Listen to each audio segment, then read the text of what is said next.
Good afternoon, everybody. Dr. Vasquez here, coming to you live after being absent, I suppose, for a few days. But the reason I've been absent is because I've been working behind the scenes to kick some big ass in chronic pain management. And so we're going to look at one example of some of the research I've looked at lately. In this case, I'm going to focus on migraine. Migraine's a good example of a chronic pain condition. But what I anticipate and what I've already written down is that the upcoming series of videos are going to focus on chronic pain, but some of that is going to overlap with other neurological conditions. So yeah, it's chronic pain, and obviously, you know, many of you as clinicians are concerned with that, and rightfully so. I mean, chronic pain is like one of the biggest problems that we as clinicians see, no matter what your profession is, for perhaps obvious reasons. But even though, like I started to say, the series is going to focus on chronic pain, I'll talk about migraine like I've talked about migraine now for the past 26 years. And obviously fibromyalgia as well. And because I had fibromyalgia myself for too long of a time, I'll tell you that. But, you know, back when I started with my fibromyalgia experience, nobody really knew much about it. You know, this was back in the 1990s. And functional medicine had just started. You know, functional medicine was launched by Jeff Bland in 1994, and I got fibromyalgia in 1995. So nobody really knew much about it. And, you know, the science back then was still kind of transitioning from analog to digital, you know? Like, I used to have to go to medical libraries to photocopy articles. We didn't have the internet. Barely we had the internet, you know, starting in 1996. But, you know, as far as like downloading articles, I mean, that was unheard of. You know, I used to have to go to OHSU in Portland, what is that, Oregon Health Sciences University, the medical school in Oregon. I used to have to go there. I used to have to go to, obviously Bastyr University had a modest library, but I used to have to go to University of Washington and, you know, physically photocopy articles. These days, you know, most kids probably don't even know what that's like. I used to spend entire weekends in medical libraries photocopying articles, and I used to have, you know, boxes and boxes of photocopied articles. You know, that's the way things were back then. So anyway, I've obviously been at this a long time, and I'm trying to show you some diagrams. So looking at your favorite textbook, Inflammation Mastery, 4th edition, I just happened to see this diagram, which I make all my diagrams, unless I'm very clearly citing another, you know, research paper that's open access, or I have permission. Sometimes that's the other thing. I used to have to write, you know, to the authors to get permission to use their images, and I did that, and I have done that, and I cited them. You can see that in chapter 1, actually. Let me see if I can find it real quick. I remember writing to these researchers. This was back in the 1990s. This would have still been 1995, 1994, when they gave me permission to use these radiographs. So anyway, I'm just kind of giving you some examples. And I actually received the radiographs and then had to scan them in as digital images so I could put them in the book. But these are real radiographs. You know, this was like back in the day when doctors used to actually talk to each other and request things and get permission and all that kind of stuff. And obviously things have changed over the last couple of years. Here's another group of diagrams, some of which I made and some of which I got permission to use. And then here's another diagram of mitochondria from one of Cordero's publications. He's a researcher in Spain, does really good work.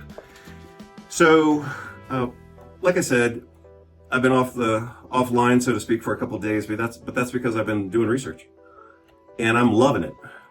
I told you about, in my last video, I talked about this diagram. I originally made this diagram back in 2004 for my first book, Integrative Orthopedics.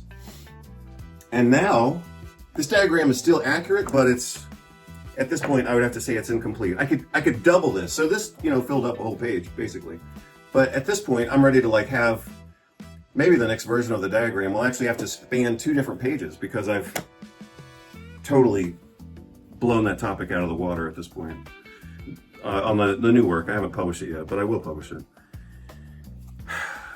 So obviously, Inflammation Mastery does talk about fibromyalgia and talks about migraine. So if you don't know how to treat fibromyalgia and migraine, you could easily get the entire protocol in the book. I obviously have the videos online on the Substack newsletter or blog. So you have access to the protocols and the information. But I am, obviously advancing the paradigm. And I'll publish this. I may even try to publish it in a big journal like one of these nature journals. So a couple of years ago, I published a letter in Nature Reviews Rheumatology, and that was pretty kick-ass. I was actually living in San Sebastian, Spain. You all know that's my favorite place in the world. It's the Basque region of northern Spain. And even though we lived there for a year, unfortunately, I didn't get to enjoy it as much as I wanted to because I was so busy working on, I was doing the dysbiosis video course, I was updating the book, and I was teaching in a doctorate program of clinical nutrition. So I was busy. And regrettably, I didn't get to really enjoy the experience of living in San Sebastian as much as I would have otherwise. So anyway, that's all just background. Again, the upcoming program that I'm working on, which is going to be huge, is focused on chronic pain.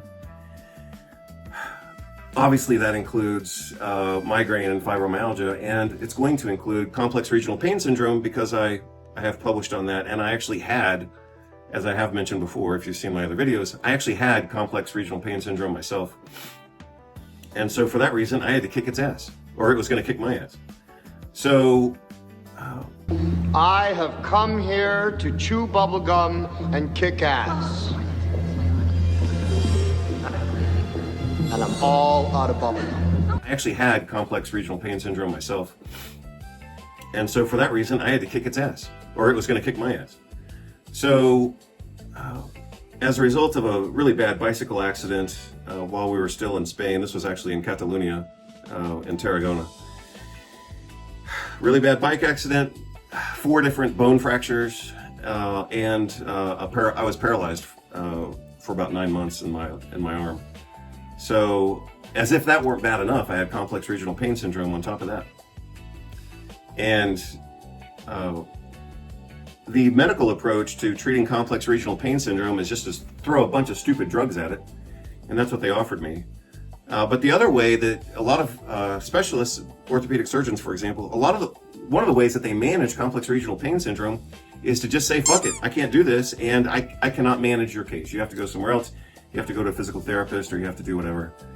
But a lot of doctors absolutely refuse to treat it because they know that they're going to fail at it. And so rather than fail at it, they just totally, and it's not unreasonable. It's unfortunate for the people who have it, but a lot of doctors, like I said, they won't even touch it. So I was kind of screwed, we were basically, at that time, we were living on a farm in northern Spain. And so, my treatment options were pretty limited, but lucky for me, I knew some things about pain and inflammation because I've been writing about it now for 26 years. So I had to treat myself. And even though I do talk about complex regional pain syndrome in this book, I had to do everything that I had talked about in the book, and I had to do some more things. Actually, that's true, but I did have to go above and beyond, even though I would say maybe 90% of what I did is in the book. So if you want my protocol for complex regional pain syndrome, it's in the book. And yeah, I had to do a few things beyond that, but it's relatively, quantitatively, it's relatively minor, even though qualitatively it was pretty important. So anyway, that's all background and context and kind of forecasting what's coming. I'm going to talk about pain. Some of the prototypes of chronic pain are migraine, fibromyalgia, complex regional pain syndrome, and other related conditions. But all of that's going to also overlap with other neurologic conditions like autism, for example. Obviously, I published a book on autism a couple years ago, and I've published a little bit of research on autism back in 2006 and then again in 2017. So anyway, you'll see how it all overlaps as I develop the program. What I'm going to focus on right now, and probably my introduction was longer than the review, but I am going to provide you a quick review of this migraine consensus document that was published. So this is the diagnosis and management of migraine in 10 steps. That's awesome. except for the fact that this document just sucks. So this is typical of a couple different things, but I mean, I could describe it a few different ways. So this is a consensus document. I actually just saw it for the first time last week, even though it was published, I believe, in 2021. So it's not brand new. It's still current. It's still recent. It's still authoritative for its intended purpose. But it's not brand new. It's got 5 years on it. But still, from a medical perspective, this is a very authoritative document. From an integrative perspective, looking at migraine like I do, see if I can find it real quick. Looking at migraine from my perspective, without any attitude. So I'm not trying to like impose my Generation X attitude on this, but I suppose I probably end up doing that anyway. So there's fibromyalgia, so the other one should have been migraine. I'm just trying to show you a diagram if I can find it real quick. Well, there's a diagram. Anyway, some of you know the history of that diagram. It's one of my more detailed diagrams I've ever done. I mean, how could I can't even make a diagram more detailed than that, I suppose. But that's in the migraine chapter. Let's see if I can find another one just to show you. Yeah, well, I mean, here's this diagram basically summarizes migraine. It did in the past, and it still does. So as I started to say, without filtering my Generation X attitude too much, so let's see, a couple of ways I could describe this article. It's a great medical review article. So if you are a medical doctor or a neurologist, it's a good review for that audience, even though I would say it ought to be basic. I mean, even if you're a family medicine MD, this is still a basic article. I mean, you probably already know this stuff. If you're a neurologist, then this is like bread and butter. If you look at things from a more analytical way, like I tend to do, then you would look at an article like this and say, this is bullshit. This is just medical propaganda. And that's I can carry all of those conclusions at the same time. If you're a family medicine or general practitioner, like general clinician, medical doctor, this is a good article. If you are a specialist, it's a review article and you probably already know this stuff. If you're like a DC, doctor of chiropractic, or an ND, doctor of naturopathic medicine, and you're treating patients on a routine basis, but not necessarily specializing, then yeah, this is still a good article.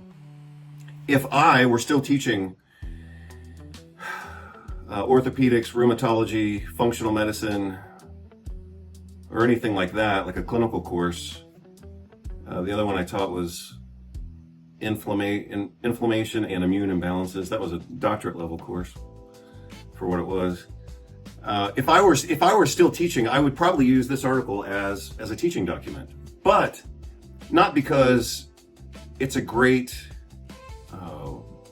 article from a therapeutic standpoint, but because you got to know what's out there.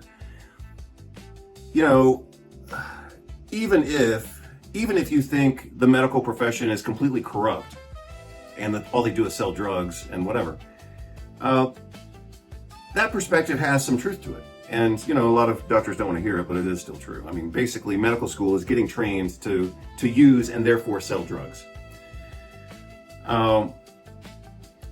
But the other reason that we all would have to know, you know, what is the current standard of care is because if no matter what, for the most part, with a few exceptions, this is the standard of care that you're held to if you are even treating as a DC or an ND or whatever. You still have to know what's out there, and you have to know what the standard is. This is the standard of care for the treatment of migraine headaches, whether you like it or not. If you're a medical doctor who doesn't know about nutrition, this is probably how you're treating migraine headaches. If you're an integrative doc like I am, then you still have to know this, even though you're going to do other stuff. So anyway, I'll give you a quick overview of this document, and then I'll provide it, or I'll put the link or whatever. It's a good, like I said, it's a good article. It's a good article from a medical perspective. which also means it's pretty pathetic, because you already know what their conclusion is going to be. Their conclusion is drugs, drugs, and drugs. Literally, that's the conclusion of this article. They talk about it in 10 steps, but that's also diagnosis and stuff like that. But if you look at the 3 steps that are treatment, it's NSAIDs, triptans, and CGRP inhibitors. That's it. There you go. I just saved you, a consult with a neurologist. If you have migraine and you're trying to explore what your options are, that's what they're going to tell you. You start with NSAIDs, including aspirin, other cyclooxygenase inhibitors, and acetaminophen, which is totally horrible. But that's what they do. So number 1, NSAIDs. Number 2, triptans, like sumatriptan. It kind of works for some people, but it's not that good. And then now the 3rd step is CGRP inhibitors. So, and those really suck. So that's the new blockbuster drug, in the migraine world since 2018 has been the CGRP inhibitors. Receptors or blockers or antagonists or whatever. They started by injection, now they have oral versions of the same drugs. And I think those are hilarious. I think those drugs are absolutely horrible. And the reason I think they're horrible is because they don't work very well and they're very expensive. So when they first came out, what the data showed, and of course these are FDA approved, right? Which also basically means nothing. In terms of FDA, what could FDA approval possibly mean? It doesn't mean safety. It doesn't mean cost effectiveness. And it doesn't even mean effectiveness. So the CGRP drugs were brought to market in 2018, and they only benefited 1 out of 6 or 7 patients. So that's a 14% success rate, which means it's an 86% failure rate. And they cost approximately, I just looked at this data again last week. The CGRP inhibitors started, I believe, at a price of about $7,000 a year. So that's roughly $500 a month. But they're actually somehow, and maybe it's because more drugs are on the market, but now they're actually more expensive. Now it's about $1,000 a month. So $12,000 a month for these drugs that only help 1 out of 6 people. So you have to treat 6 people. Watch this. You have to treat 6 people to cure 1 person. It doesn't even cure them, but you have to treat at least 6 to benefit 1 person. But if you're spending conservatively, I'm just going to say $10,000 a year, because the new oral drugs are actually $1,500 a month, which makes it $18,000 a year. But let's just say $10,000 a year for that's too low. But let's just say $10,000. But if you have to treat, let's say 7 patients to benefit 1, then you had to spend $70,000 to give partial benefit to 1 patient. I mean, that's just absurd. But anyway, that's the way the medical world works. My other commentary on this article is a lot of times migraine treatment gets criticized because some people will say, well, migraines mostly affect women, and because we live in this patriarchal, hierarchical world dominated by men who don't care about women. I mean, I guess if being a man makes you automatically guilty of a bunch of stuff that you never did. But one of the critiques of migraine management is, these men just don't care about women because it's mostly women who are affected by this. But I noticed that in this article, most of the first authors, the primary authors of this article, they're all women. So Anna is a woman, Sabrina is a woman, Alexandra is a woman, Patricia is a woman, Anne is a woman, Margarita. Some of these names, I don't know if they're men or women. Gisela, Simona probably, I presume. It's a woman, I don't know. So here we have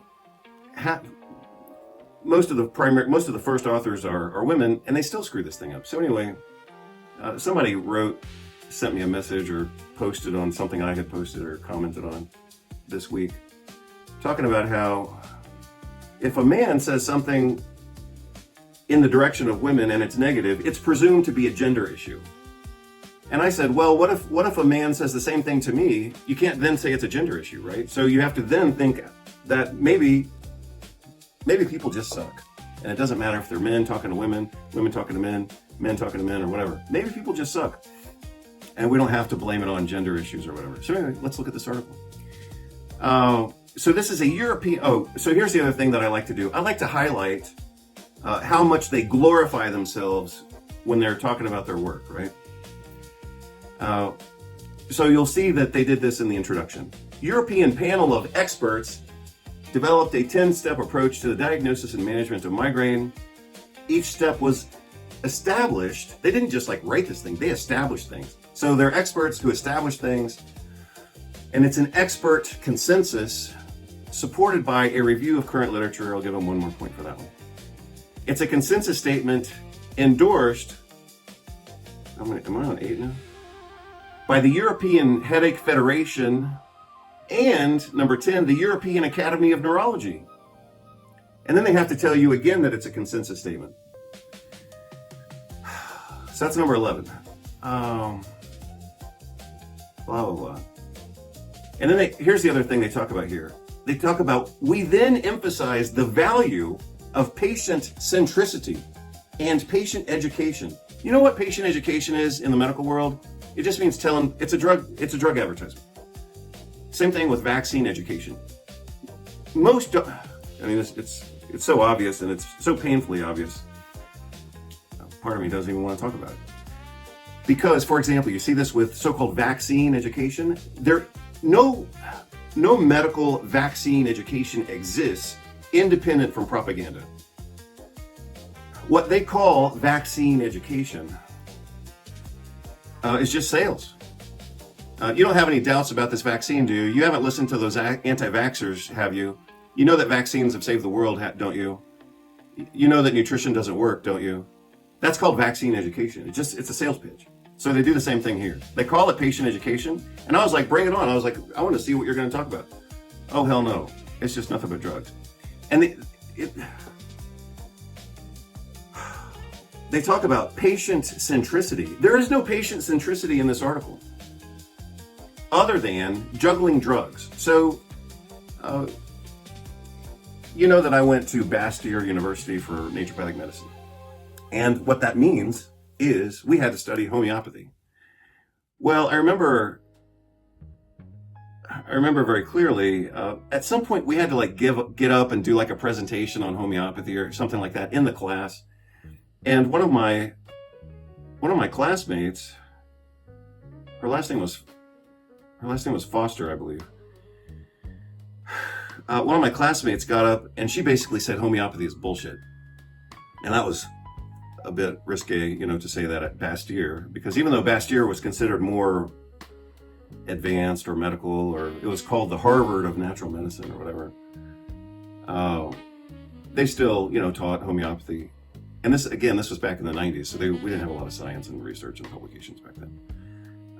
But my kind of friend got up there in front of the class to do her homeopathy presentation. She said, basically, this is bullshit. She said, homeopathy is the art of doing nothing skillfully.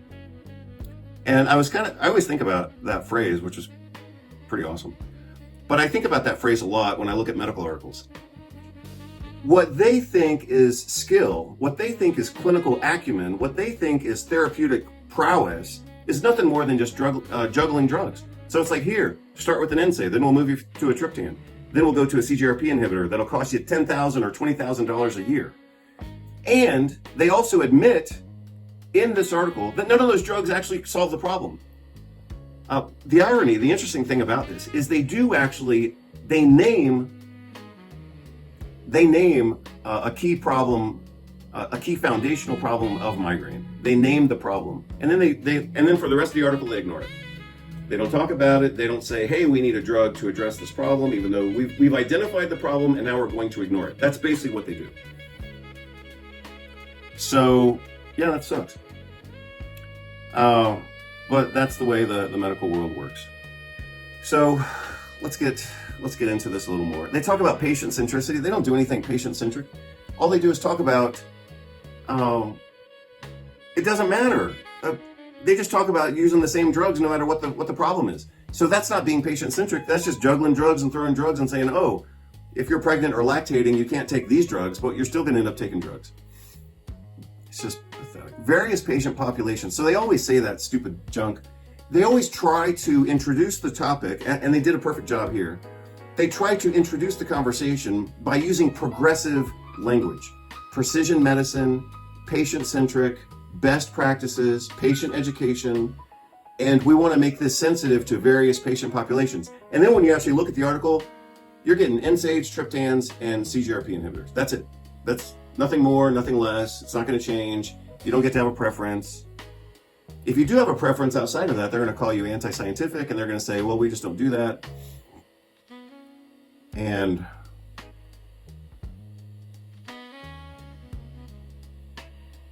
so they're not patient-centric. They're still going to throw the same 3 classes of drugs, NSAIDs, triptans, GPANs, CGRP inhibitors. They're still going to throw the same 3 drugs at people no matter what, and they admit that it doesn't work. And then they also say, I'll try to show it to you as I go through this.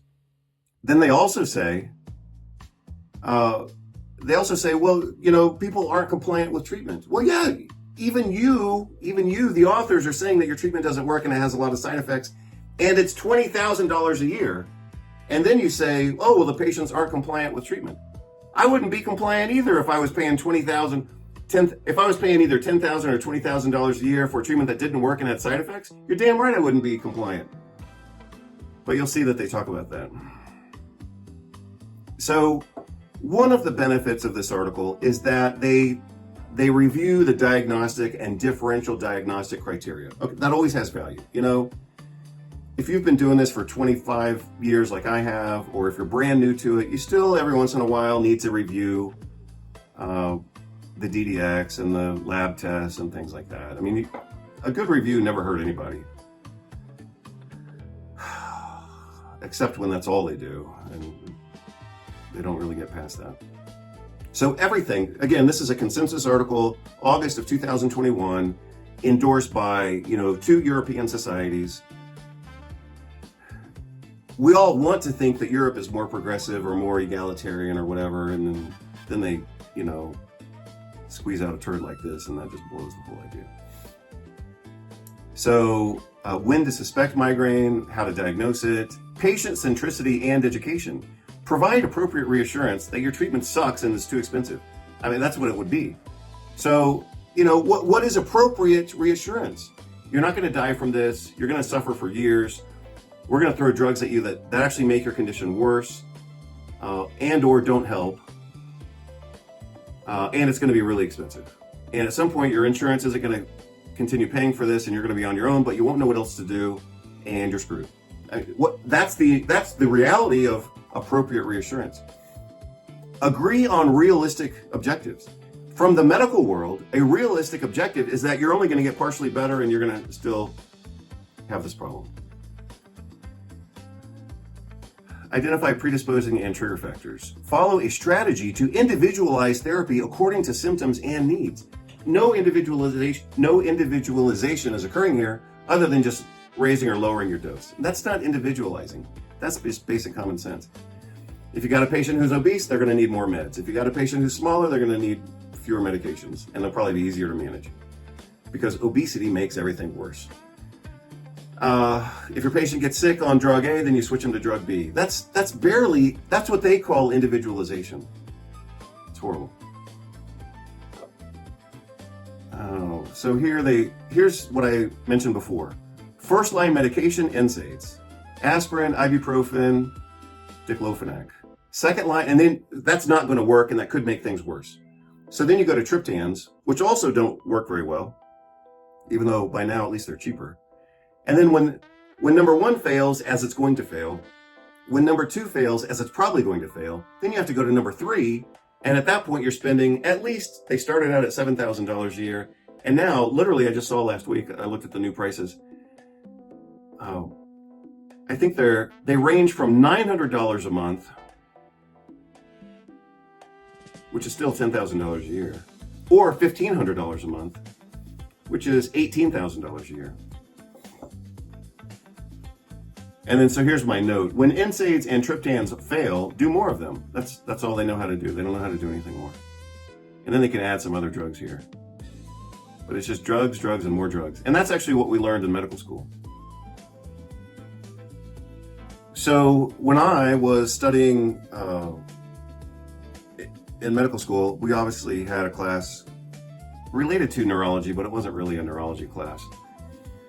But it was taught by a board-certified neurologist. And he said, regarding the treatment of seizures, he said, you keep pushing the drug until you get efficacy or toxicity. And that's basically, that applies throughout medicine.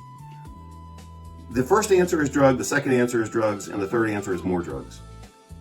Until nothing works, and you either have adverse effects or you just give up, and then you go to an alternative healthcare provider, and you try to get saved by the quack. I just made that up, but it's true. And I mean, I can't be more of a quack than I am, I suppose.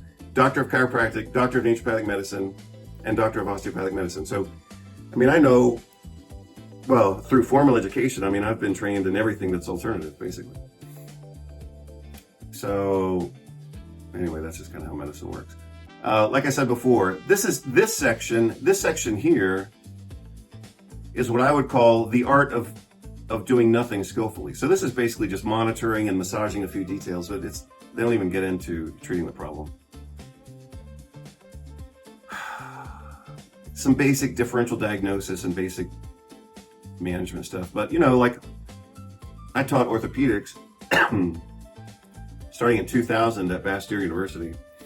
And I was talking about differential diagnosis and management of migraine back then. Migraine isn't really an orthopedic problem, but I included it in the class anyway because I knew these kids were going to see a lot of it. And it is still kind of a pain problem. And I had to talk about headaches, so then I just included migraine.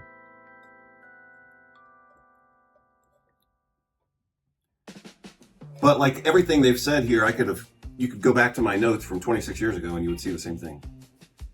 Manage, drugs, differential diagnosis. Actually, my differential diagnosis was better than this. And I'll show you.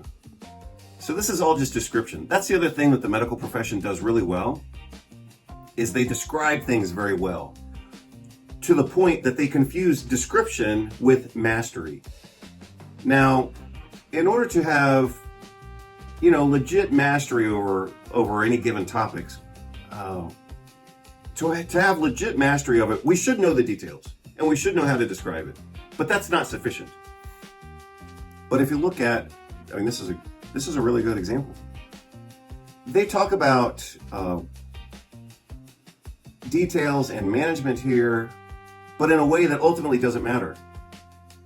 If all of this knowledge ultimately results in NSAIDs, triptans, and CGRP inhibitors, you know, do you really need 20 authors to write a paper on that? I mean, you could have seen this in the Merck manual 10 years ago, except for the CGRP inhibitors, because those only came out in 2018. So, yeah, like I said, from a medical perspective, this is a really good article. It's just basic. I mean, it's very basic, but it is a good article from a medical perspective. If you want to think outside of that medical box, then that's what my book is for. And that's what I'm going to talk about in some of the upcoming videos. Let's see. So I read the whole article, but at some point I quit highlighting things because I was just sick of this article. So at some point I give up. Let's see. Let me make sure I didn't pass something that I thought was important. Yeah. You're going to see, it's probably coming up next. You're going to see where they totally blow this thing. Oh, so let's see. So here they say, unrealistic expectations constitute, watch this. I mean, this is some high level bullshit right here. unrealistic expectations constitute a major obstacle to achieving patient satisfaction. Oh my goodness, that's good. I didn't realize it was that good. A common misperception among patients, watch this. This is double good. They outdid themselves twice in the same sentence. A common misperception among patients is that effective treatment means cure of their migraines. Well, yeah, that's what I'm here for. If I'm a patient with migraines, I want to get cured of my migraines. Unrealistic. So I'm going to read it again. It's a double sentence separated by an M dash, and that means they just made up their own sentence structure. I mean, that's not a legitimate structure. Unrealistic expectations constitute a major obstacle to achieving patient satisfaction. So what did they just do? They just used a very common medical strategy. And that's called blame the patient. So they're blaming the patient. They are blaming the patient for having unrealistic expectations. Oh, you thought we were actually going to cure you for $20,000 a year? You're just being unrealistic. That's exactly what they just did here. They're blaming the patient because their treatments suck and they're overpriced, and that's the way the medical world works. A common misperception among patients is that after numerous office visits, 3 rounds of different drugs, and spending between $10,000 and $20,000 a year, that effective treatment means cure of their migraine. Oh, well, how foolish of me to have thought that you were going to cure me after I just spent $40,000 on this process over the course of, let's say, 2 or 3 years. Clinicians must therefore disabuse patients of this belief without being overly negative. Well, I guess I'm here to be negative because I'm telling you how it is. The drugs barely work. When they work at all, they only work partially. And they only work partially in about 1 out of 6 or 1 out of 7 patients. And for the benefit of that 1 out of 6 or 1 out of 7 patients, you just had to spend between $10,000 and $20,000 a year, not including lab tests and office visits and time off from work and all this kind of stuff. I mean,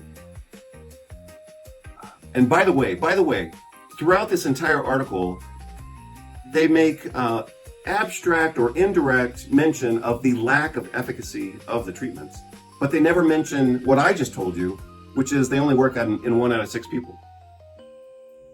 Well, if we're going to spend so much time writing a consensus document, then let's go ahead and talk about like real world effectiveness. So go ahead and tell me that it only works in 1 out of 6 patients. They're trying to say, look at what they just said. They're trying to say that patients have unrealistic expectations. Well, you know who has unrealistic expectations? It's the medical doctors themselves. Because even after reading a consensus document endorsed by 2 European societies, you're still not getting like the actual numbers. Oh, and here's another good one. You can read my notes here on the side. Non-adherence is also an obstacle to effective treatment. Well, yeah, I mean, patients, let's see. So the patients, the medications, the treatments, NSAIDs, triptans, CGRP, very expensive, adverse effects like crazy, and lack of efficacy. And then they say non-adherence is an obstacle. I would say non-adherence is common sense. If the treatments have adverse effects, don't work very well, and then are outrageously expensive, that's the 3 steps. So step number 1, NSAIDs, adverse effects. Step number 2, triptans. They don't work very well. Step number 3, CGRP drugs, $10,000 to $20,000 a year. And then they say non-adherence is an obstacle to effective treatment. They're not even offering effective treatment. So look at what they say here. Non-adherence, that's blaming the patient again. Non-adherence, let's blame the patient for being non-adherent to effective treatment. You're not even offering effective treatment. And they say that here. They say a common misperception is that effective treatment means cure of their migraine. You're not even offering these people a chance to get better. So like I said before, first line, you can see that here. First line treatment, NSAIDs, aspirin, ibuprofen, diclofenac. Second line, triptan. Third line, CGRP drugs. That's it. You can throw a few other drugs on top of that. Red flags, DDX, basic medical stuff. First line, NSAID. Second line, triptan. Third line, GPANs and ditans. Well, there you are. So you went from a few dollars to a few $100s to a few $1,000s, several $1,000s. So a few bucks, a couple of hundred, maybe a few $1,000 here, and then $10,000 to $20,000. This is $10,000 to $20,000. Here they are again. They show you the same thing. And this, like I said, this is a good diagram. Like if you're I don't know, if you want to just review how they do it, that's what this article is for. First line, NSAID. Second line, triptan. Third line, CGRP. At this point, I just quit highlighting stuff because I thought this is nothing. Oh, yeah, here it is. Here it is. So we're going to focus on this part. Contrary to popular belief, little or no evidence exists for physical therapy, spinal manipulation, and dietary approaches. So that's all fraud. We make no recommendations about other therapeutic options such as melatonin, magnesium, and riboflavin, as limited evidence for their efficacy is available and their use in clinical practice is limited. So, real quick, for those of you who know how to analyze things, what is that? Other than, it's two things. So if you've studied logical fallacies, you should know what just happened.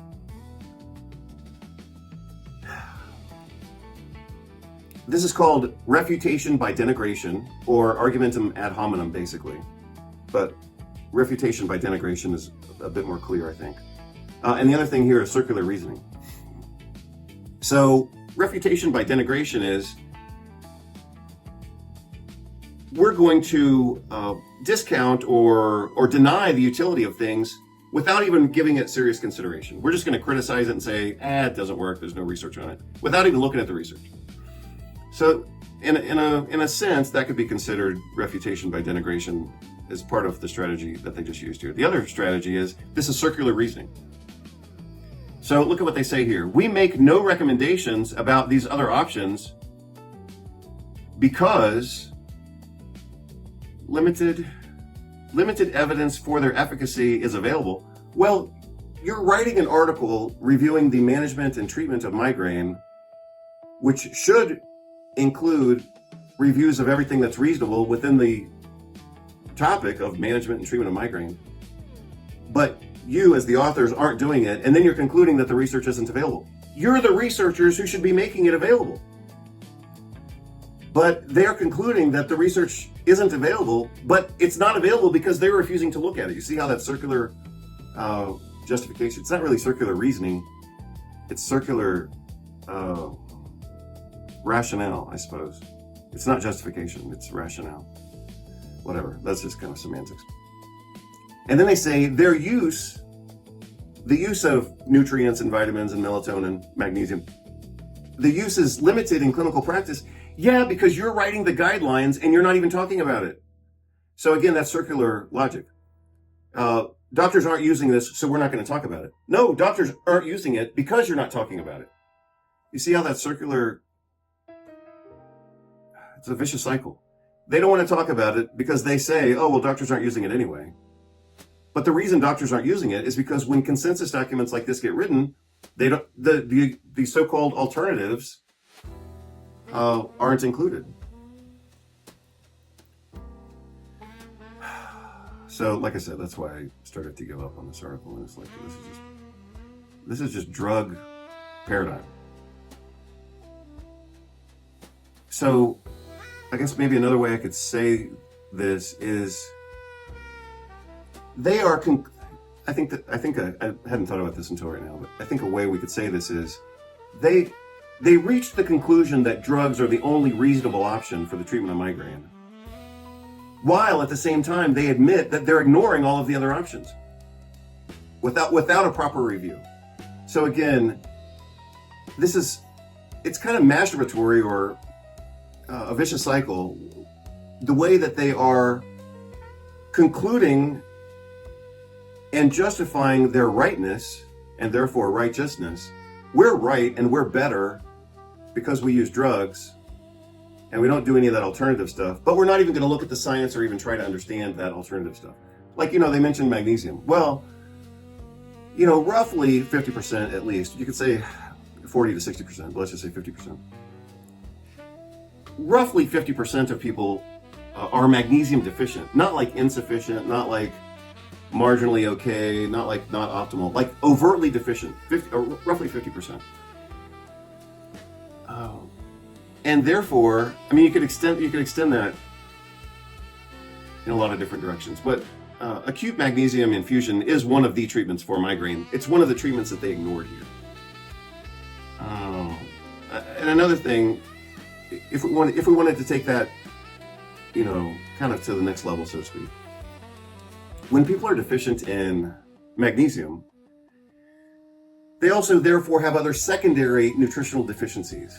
For example, to properly metabolize riboflavin, B6, vitamin D, you also have to have magnesium. So if magnesium is not on board, then those other processes also don't work very well.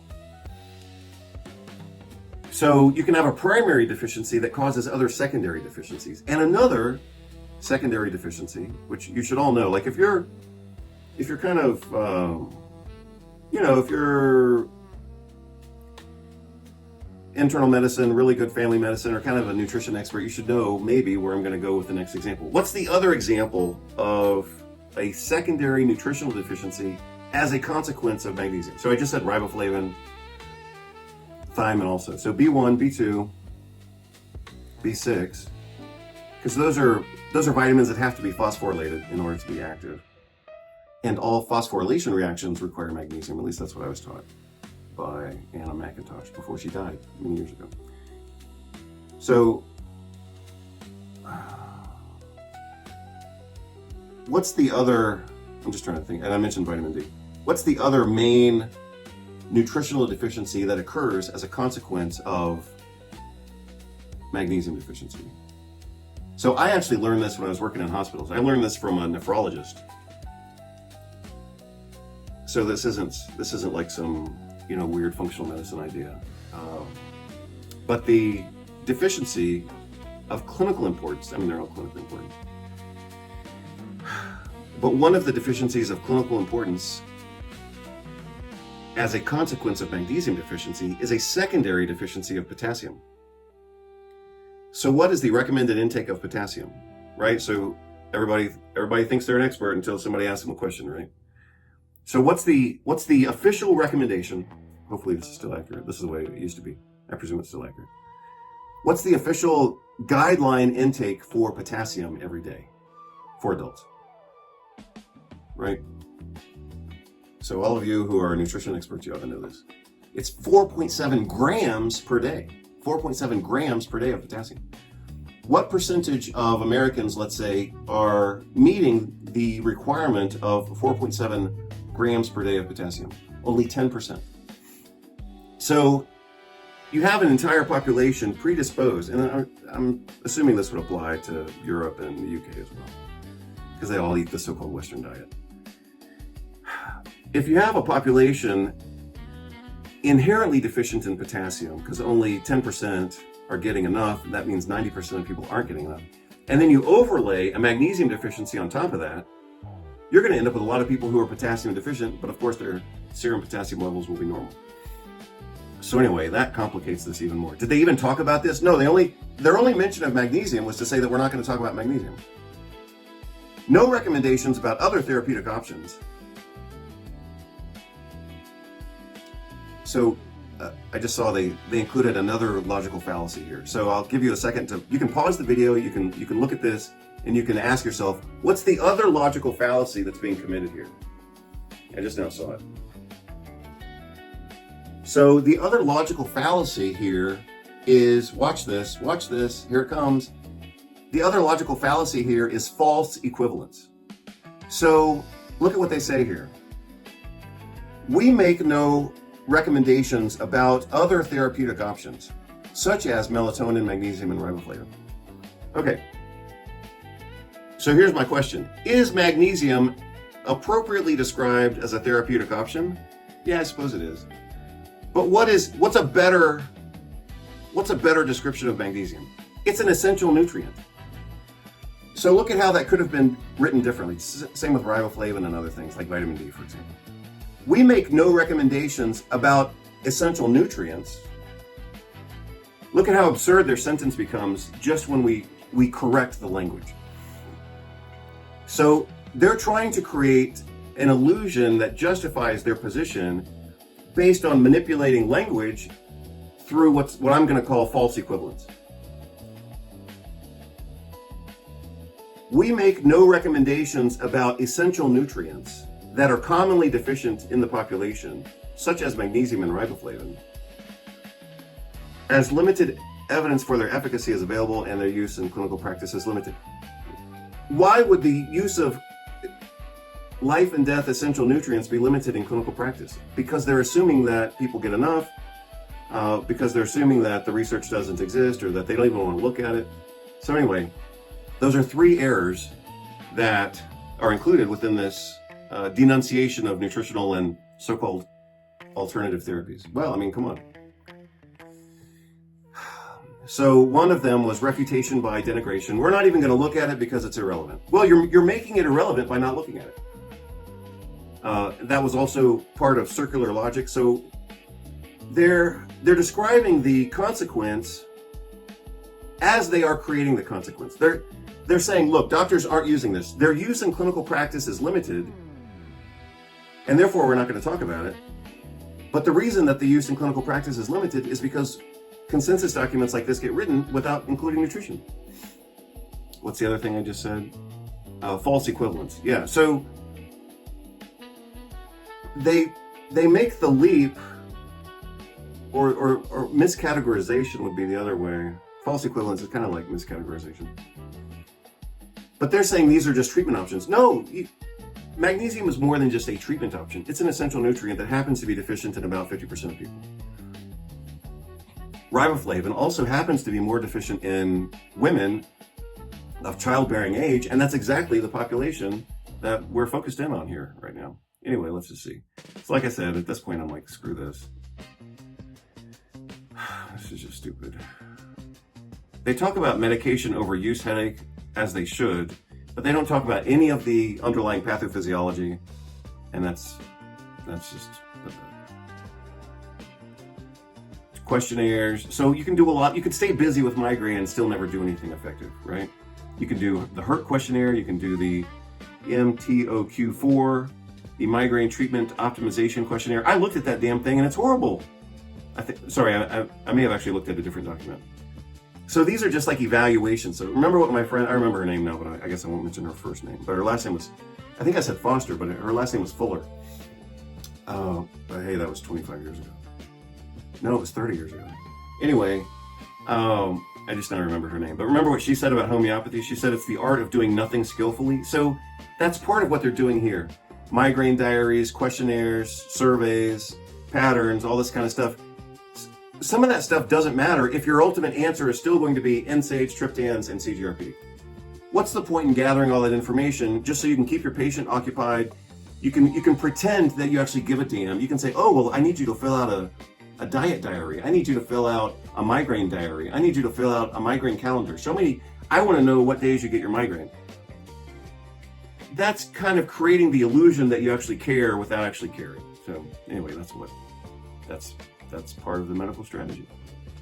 So if you look at, for example, articles on vaccine education, they talk about answering your patient's questions. Well, but your answer is still going to be pushing the vaccine. It's not really a legitimate answering of questions. You're not going to talk about adverse effects. You're not going to talk about propaganda. You're not going to talk about the fact that the drug that the vaccine that was used in the study is not the same drug that they're even selling. You're not going to talk about that. You're not going to talk about acute disseminated encephalomyelitis. You're not going to talk about Guillain-Barré syndrome. You're not going to talk about risks. You're not going to talk about liability. So you're really not going to talk about any of the things that really matter in a vaccine conversation, but you're still going to call it vaccine education with the conclusion. The only right conclusion from medical vaccine education is you get to sell a vaccine. That's considered a successful education session. But that's not real education, obviously. So here it is. This is the end of it. And by this time, I was just done. I was like, with the exception, so here's, actually tried to start saying this a few minutes ago, but I'll say it now. I could have written this document, basically. I could have written this document 30 years ago, 26 years ago. The only thing new in this article is talking about the CGRP drugs. That's it. That's the only new development here. Everything else is basic management, differential diagnosis, and so-called hierarchy of therapeutics, which they didn't even do right, but, or I should say progression of therapeutics. So progression of therapeutics just means you start with what's cheap and easy, and then you go to something more risky and more expensive, and then you go to the most expensive drug. That's progression of therapeutics. That is a linear process. Step 1, step 2, step 3. That's exactly what they showed you here. I showed it to you at least 2 or 3 times. NSAIDs, step number 1, NSAIDs, step number 2, triptan, step number 3, CGRP. That's a progressive progress. That's like a progress, or I don't know how I just said it. That's a progressive therapeutic, so to speak. That's not the same thing as hierarchy of therapeutics, which I talk about here in chapter 1. Let me see if I can find it real quick. So hierarchy of therapeutics is a core naturopathic medicine concept. Yeah, so here it is. It's one of my favorite concepts, actually.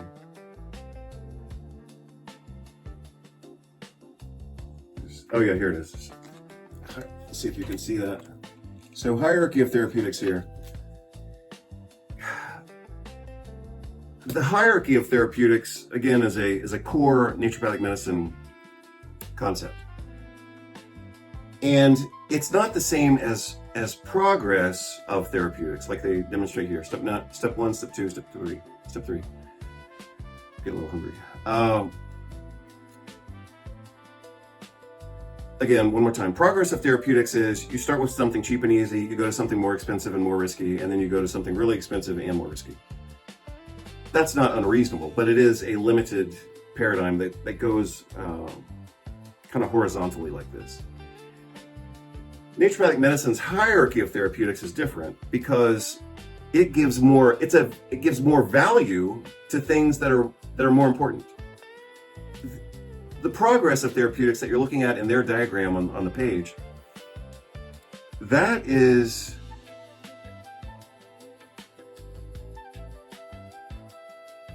kind of a qualitative hierarchy. It's based on purely quantitative values. I've never thought about it this way. That's why I'm having to stop and kind of breathe and think about it. But progress of therapeutics is based on expense, ease, availability, risk factors, things like that. You go with what's cheap, easy, and available. You go to something more complicated. You go to something more expensive and more complicated.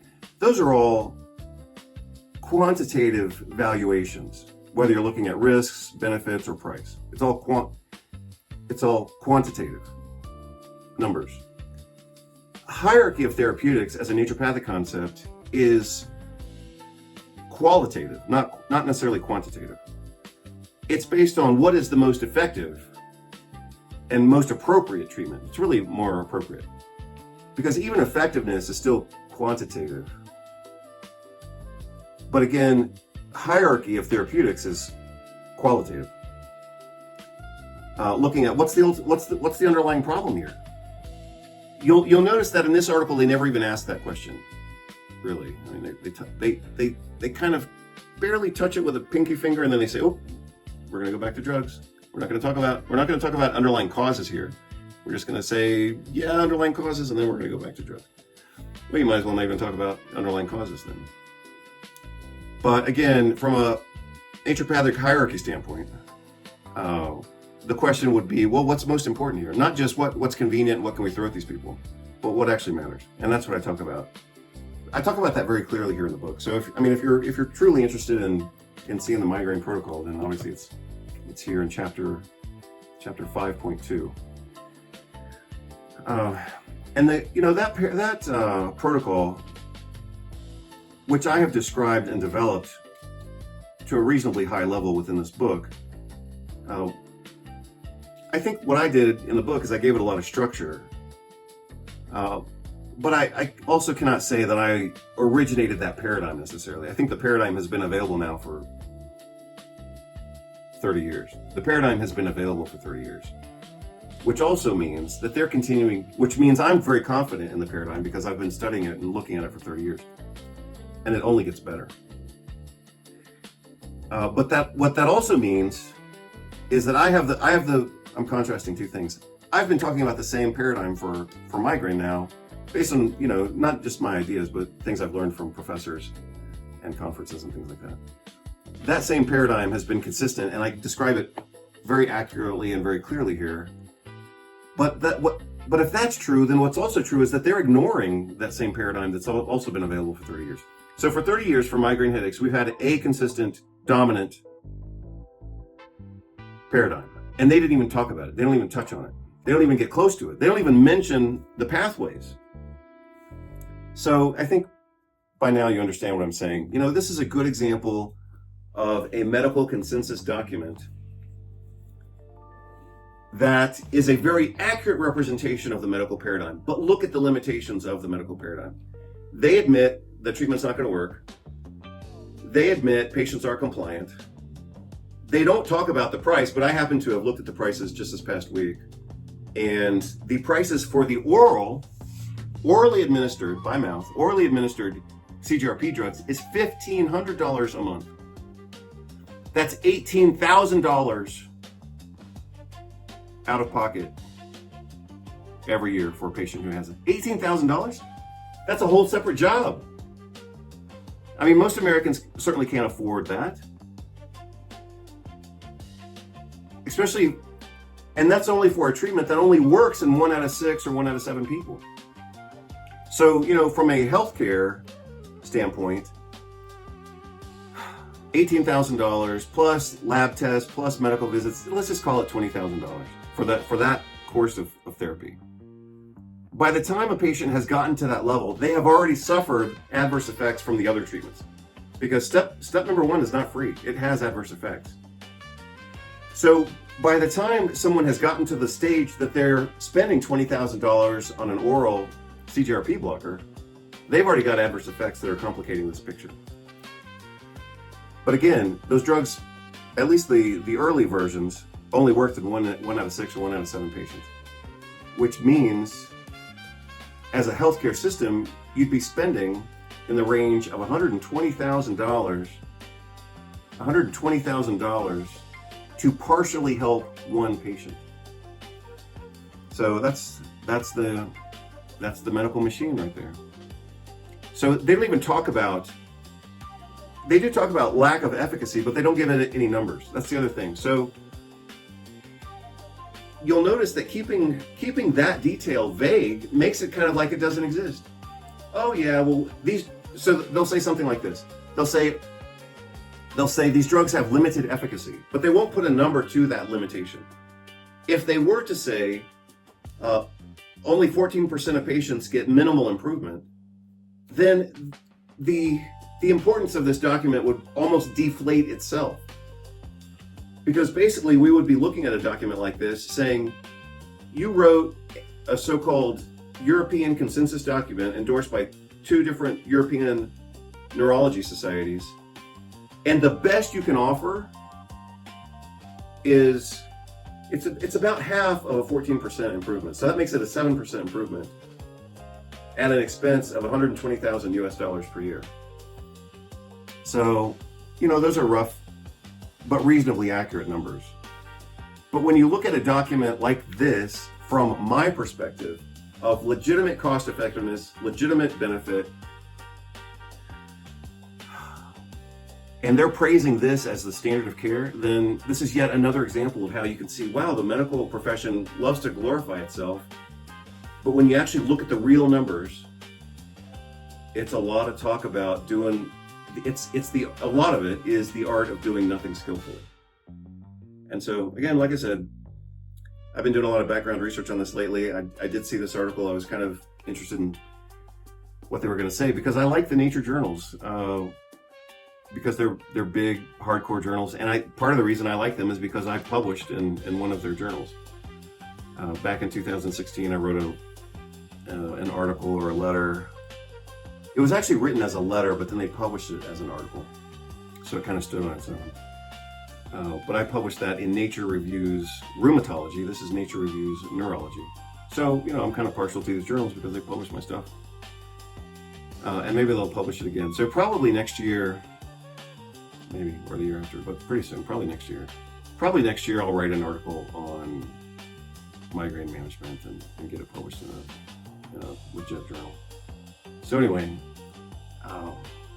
yeah, that's my review and conversation around this topic. So I think you got it by now. Hope you're all doing well. Take care.